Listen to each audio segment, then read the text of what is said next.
Bismillahirrahmanirrahim. Assalamualaikum warahmatullahi wabarakatuh. Alhamdulillah, rekan-rekan mahasiswa bertemu kembali di mata kuliah Ilmu Pendidikan Islam. Kali ini kita membahas materi yang ke-9 tentang lembaga pendidikan Islam, macam dan pengelolaan administrasi. Sebelumnya kita sudah membahas materi yang ke-8 dan 7, yaitu sistem pendidikan Islam dan kurikulum pendidikan Islam dengan peserta didik dalam pendidikan Islam. Nah, kesemuanya ini saling berkaitan ya materinya. Sekarang kita membahas tentang lembaga pendidikan Islam. Ada macam apa saja dalam ilmu pendidikan Islam? Kita mengetahui salah satu materinya tentang lembaga, ada berapa macam lembaga dan bagaimana pengelolaan administrasi itu di lembaga tersebut. Secara definisi, lembaga itu adalah asal sesuatu, acuan, sesuatu yang memberi bentuk pada yang lain, badan atau organisasi yang bertujuan mengadakan suatu penelitian keilmuan atau melakukan sesuatu usaha. Itu lembaga ya. Lembaga pendidikan berarti organisasi atau badan yang fokus untuk keilmuan. Lembaga swadaya masyarakat LSM dalam bidang bantuan hukum misalnya, dalam bidang pendampingan hukum LBH, lembaga bantuan hukum misalnya, dan banyak lagi. Itu secara etimologi. Adapun lembaga pendidikan Islam dalam kaitannya pembahasan kita kali ini, yaitu suatu wadah atau tempat berlangsungnya proses pendidikan Islam. Nah, macam-macam itu. Kenapa kok ada pendidikan anak usia dini? Kenapa kok ada PGRA, pendidikan guru Rodotul Atfal? Apa bedanya kan gitu? Kenapa ada manajemen pendidikan? Kenapa ada manajemen pendidikan Islam? Kenapa ada prodi pendidikan? Kenapa kok ada prodi pendidikan agama Islam? Nah, itu yang membedakan antar lembaga, yaitu lembaga umum, lembaga pendidikan Islam. Sekarang macamnya. Secara umum, macam lembaga pendidikan itu dibagi menjadi 3. Informal, formal, dan non-formal. Informal itu apa? Ya, pendidikan yang terjadi di lingkungan keluarga. Jadi, lingkungan keluarga itu adalah bagian dari lingkungan pendidikan. Lingkungan pendidikan pertama adalah lingkungan pendidikan keluarga, kedua adalah lingkungan pendidikan sekolah, ketiga adalah lingkungan pendidikan masyarakat, dan keempat adalah lingkungan pendidikan media.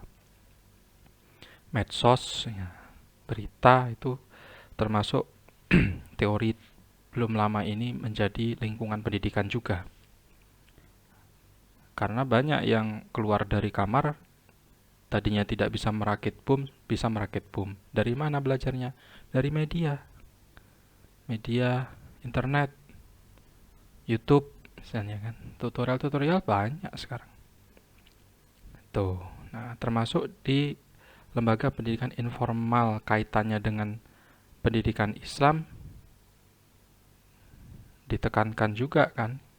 Kita sudah diajarkan oleh Islam memilih pasangan itu melihatnya 4 perkara. Ya, lijamaliha, walimaliha, walinasabiha, walidiniha. Dan dari keempatnya itu yang paling penting adalah diniha, agamanya. Nasabnya, turunannya, turunan orang baik-baik atau tidak. Karena pendidikan keluarga, lingkungan keluarga ini keluarga besar loh ya. Keluarga kedua belah pihak, besanan. Nah, kalau tidak baik, ada yang tidak serasi, ada yang tidak sesuai kehendak, tidak sekufu istilah fikihnya itu, pasti ada yang janggal nantinya. Nah, karena itu tadi keluarga merupakan wadah pertama kali seorang anak ya lahir. Orang tua kita juga juga punya mertua ya kan, juga punya mbah. Nah, kita saya manggilnya Uyut gitu ya, dan seterusnya. Nah, itu terjadinya terjadinya sekelompok keluarga itu yang tidak bisa terlepas dari bagaimana memperoleh didikan itu. Karena mulai dari di dalam rahim itu sudah ada didikan, sudah ada pembiasaan. Bagi yang biasa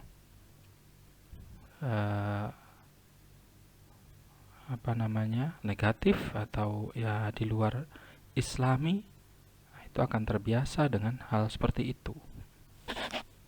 Tuh. Misal kerja di mana penjaga toko atau kerja di kafe, mohon maaf misalnya ya, posisi sedang hamil. Secara tidak langsung itu ya, langsung kan si bayi, si calon anak ini ikut tiap hari selama 9 bulan kan gitu. Itu saja sudah didikan awal di dalam rahim. Belum lagi nanti lahir ya, kalau rahim dari seorang guru, tidak ada yang ngomong dibawa ikut ke sekolah. Itu juga sudah kebiasaan didikan juga kan gitu. Yang kedua, pendidikan formal, yaitu sebuah lembaga pendidikan yang memiliki aturan-aturan teratur dan sistematis serta memiliki tingkat jenjang pendidikan, mulai dari tingkat dasar sampai perguruan tinggi. Itu formal. Ini kita selaku orang tua yang Islami ya, keluarga Islam, dan alhamdulillah dulu itu namanya pendidikan Islam nomor 2. Lembaga pendidikan Islam itu adalah nomor 2. Kalau tidak terima di lembaga pendidikan umum, maka daftar kedua untuk si anak itu baru di lembaga pendidikan Islam. Zaman saya gitu ya, enggak tahu zaman teman-teman mahasiswa yang milenial ini. Nah, zaman saya seperti itu dulu. Sekarang sudah sama karena ukurannya adalah akreditasi. Ukurannya akreditasi. Jadi lembaga pendidikan Islam swasta, negeri pun akreditasinya belum tentu lebih baik daripada negeri. Karena akreditasi swasta A misalnya, kemudian akreditasi yang negeri B, maka lebih baik yang swasta A itu. Ini sudah termasuk penghapusan diskriminasi menurut saya. Kemudian lembaga non formal, ini didapat atau diperoleh dari lingkungan masyarakat. Apa yang terjadi di masyarakat merupakan pendidikan dan pembelajaran bagi setiap individu. Makanya mencari lingkungan masyarakat termasuk pendidikan informalnya keluarga tadi, mencari calon suami, calon istri, calon besan, calon mertua. Dilihat juga bagaimana lingkungan masyarakatnya. Karena itu bagian dari lembaga pendidikan masyarakat itu. Tuh. Seperti ini fungsi informal. Nah, Quran surat At-Tahrim ayat 6 dalam perspektif Islam, kita ini mata kuliah ilmu pendidikan Islam ya. Harus ada perspektif Islamnya. Itu, hai orang-orang yang beriman, peliharalah dirimu dan keluargamu dari api neraka. Nah, di sini kan fungsi informal ini kan. Informal tadi kan pendidikan keluarga yang pertama kan. Karena di dalam lingkungan pendidikan keluarga yang pertama kali itu ditanamkan nilai-nilai keagamaan dari orang tuanya. Nanti orang tuanya juga yang menentukan ini anak sekolahnya di mana, di pendidikan umum, di pendidikan non-muslim bahkan, atau di pendidikan Islam atau pesantren. Nah, kan orang tuanya ini. Kalau orang tua yang umum ya biasanya disekolahkan ke umum kan. Kalau orang tuanya yang paham Islam, harus pesantren kamu gitu. Biar paham hukum-hukum Islam, paham keislaman gitu. Kelak dapat mendidik cucu-cucu turunanmu. Nah, dan amal jariah yang tidak terputus itu adalah doa anak yang soleh. Ini paham dengan hadis ini karena berpendidikan Islam. Kalau tidak berpendidikan Islam dengan umum kan tidak paham dengan hadis ini gitu. Menumbuhkan rasa ingin tahu terhadap hal-hal yang baru diketahui. Menumbuhkan rasa kasih sayang terhadap sesama. Menanamkan dasar-dasar pendidikan moral sang anak gitu. Ya mohon maaf, moral orang tua kurang, ya, anak biasanya kan nurun. Bahkan secara tidak langsung alam bawah sadar di seputar kita, di masyarakat kita, dasar iya itu nurun bapaknya, nyatune bapak ngono, nah gitu. Nyatune wong tuane ngono, nah. Itu menjadi tokoh, nyatune bapak mbah-mbah tokoh. Nah. Tuh. Menjamin kehidupan dari emosional sang anak. Menjamin kehidupan dari emosional sang anak. Merupakan pengalaman pertama bagi masa kanak-kanaknya. Gitu ya. Buah jatuh tidak jauh dari pohonnya. Gitu ya. Masa ya buahnya jauh, jatuhnya ke pohon sebelahnya, pohon tetangganya, kan tidak mungkin ya. Itu adalah peribahasa ya, namanya buah anak itu ya tidak jauh beda dengan orang tuanya, keluarganya. Fungsi formal, mengembangkan pola berpikir anak didik, mencerdaskan dan memberikan pengetahuan yang luas. Ya, tingkat dasar, tingkat menengah pertama, menengah atas. Menanamkan kedisiplinan anak karena mentaati peraturan sekolah, ya. Menanamkan sifat tanggung jawab, gitu ya. Karena kalau di orang tua mungkin ya masih tidak tega gitu ya, memberi tanggung jawab yang tinggi, yang penuh, yang banyak. Tapi kalau di sekolah, apalagi di pesantren ya, semua 24 jam mandiri, tanggung jawab sendiri semua itu, mengatur diri sendiri, dikirimin uang harus bisa tidak bisa, cukup tidak cukup segitu untuk sebulan gitu kan. Tuh, tempat bersosialisasi dengan teman sebaya, para pendidik, orang yang di lingkungan sekitar, mengenal segala budaya dan aspeknya. Apalagi di pesantren ya, itu berbagai macam budaya, tabiat, karakter ya. Ada yang dari seluruh Indonesia ada di situ. Kita juga kaya akan budaya, kaya akan kebiasaan ya, bahasa juga. Ya itu wah sangat-sangat banyak pengalaman sekali. Ya. Menumbuhkan sifat kedewasaan anak didik, membentuk kepribadian, mengembangkan bakat anak didik untuk terjun dalam masyarakat, memberikan bekal yang cukup sesuai kebutuhannya di masyarakat. Dengan ekstrakurikulernya, misalnya bakat minatnya apa, gitu ya. Fungsi non-formal mengembangkan potensi dan skill yang ada dari setiap individu. Non-formal tadi itu apa? Yaitu non-formal ini. Nah, masyarakat ya. Masyarakat nih mengembangkan potensi skill yang ada di setiap individu. Di masyarakat mau jadi apa terserah. Di sekolah dia smart, pintar. Ya, kemudian di masyarakat dia juga bisa ikut aktif di pemuda, kegiatan pemuda Bujang Ganong kalau di Tulungagung. Kegiatan Remas, remaja masjid. Ya, aktif di di sosial masyarakat, di PHBI peringatan Hari Besar Islam di 17-an juga. Nah, mengembangkan sikap dan kebudayaan yang lebih profesional, transmisi antar atau pemindahan kebudayaan, menjamin integrasi kehidupan sosial, melestarikan kebudayaan yang ada, tadi kan budaya PHBI, 17-an, Islam Mi'raj yang ada di masyarakat itu ya. Nah, karena non formal masyarakat itu kan, mau tidak mau ya kita harus mengikutinya. Ya, kita harus mengikutinya. Nah, karena kita nanti ya mati itu yang nguburin di masyarakat. Tidak mungkin gali kubur sendiri, berangkat sendiri, kafani sendiri, ya, dimandiin mandi sendiri, mau mati tidak bisa apa-apa. Masyarakat, keluarga itu juga bagian dari masyarakat. Berpartisipasi secara maksimal dalam kehidupan sosial dan masyarakat. Itu fungsi pendidikan non formal. Kemudian sekarang ke administrasinya kita. Ke administrasi sekolah disilakan dengan tujuan apa? Tersedianya program kerja yang dapat dijadikan pedoman dalam melaksanakan pendidikan di sekolah sehingga penyelenggaraan sekolah menjadi efisien dan efektif. Tanpa administrasi, tanpa SOP ya. SOP, ya, petunjuk, juknis, petunjuk teknis, kemudian soal UTS, soal UAS, kemudian tata tertib sekolah, buku disiplin, sebagainya itu kan bagian dari administrasi. SPP,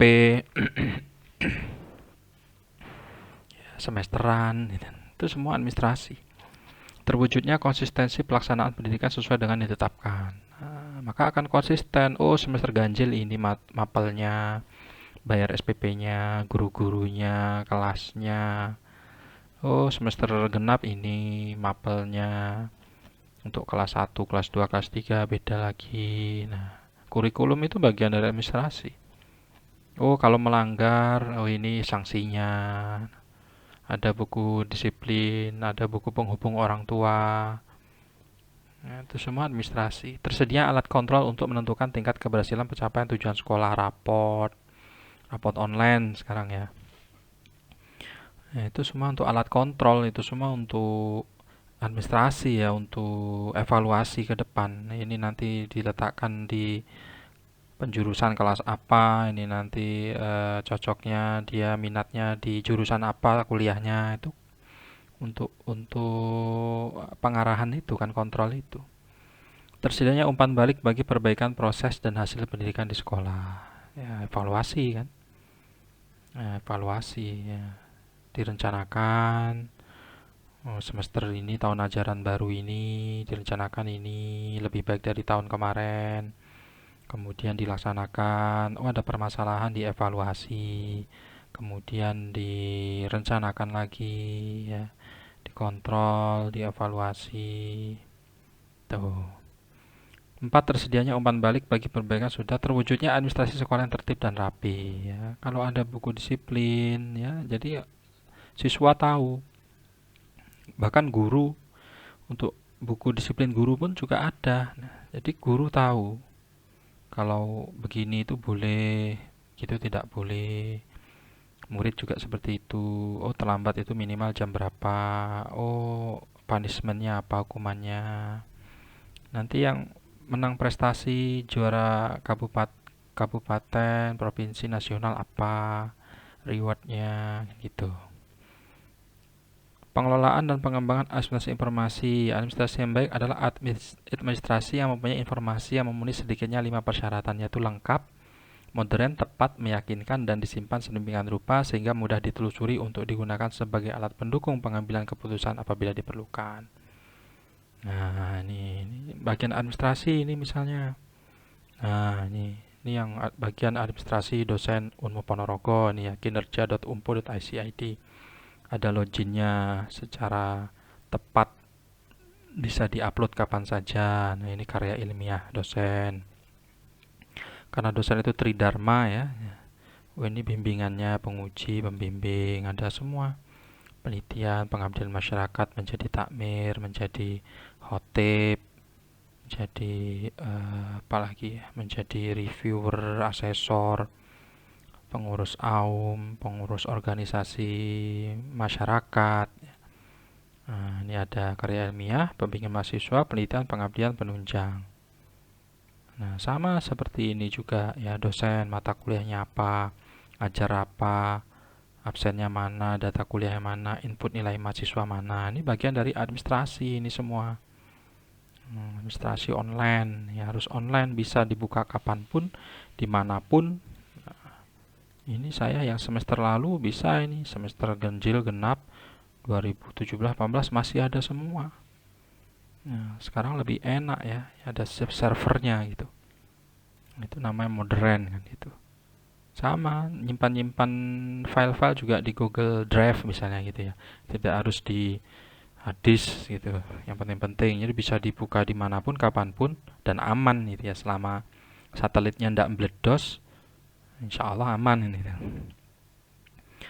Pengelolaan dan pengembangan administrasi informasi. Untuk bisa menciptakan administrasi yang baik yang memenuhi persyaratan di atas, diperlukan sistem pengolahan data yang tepat. Nah, tadi itu kan pengolahan data itu.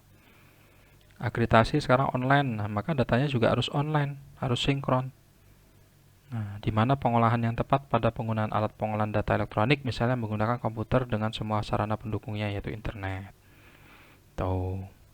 Pengelolaan dan pengembangan administrasi keuangan, layanan khusus keuangan lebih penting dengan kepercayaan. Dana atau uang dapat dengan mudah didatangkan. Percayaan ya. Muhammadiyah bisa besar ya. Banyak pewakifnya, banyak yang mewakafkan ya, banyak yang mensedekahkan. Karena percaya gitulah. Orang yang mensedekahkan juga perlu amal jariah ya. Amal jariah itu contohnya ya harta yang bermanfaat kan. Bangun masjid, pesantren, sekolah, rumah sakit ya. Dan terbukti Muhammadiyah itu tidak pernah tutup, tidak pernah bangkrut, justru berkembang iya kan gitu. Nah, makanya banyak yang percaya. Gontor juga sebesar itu karena semua sudah milik umat, bukan lagi milik yayasan keluarga.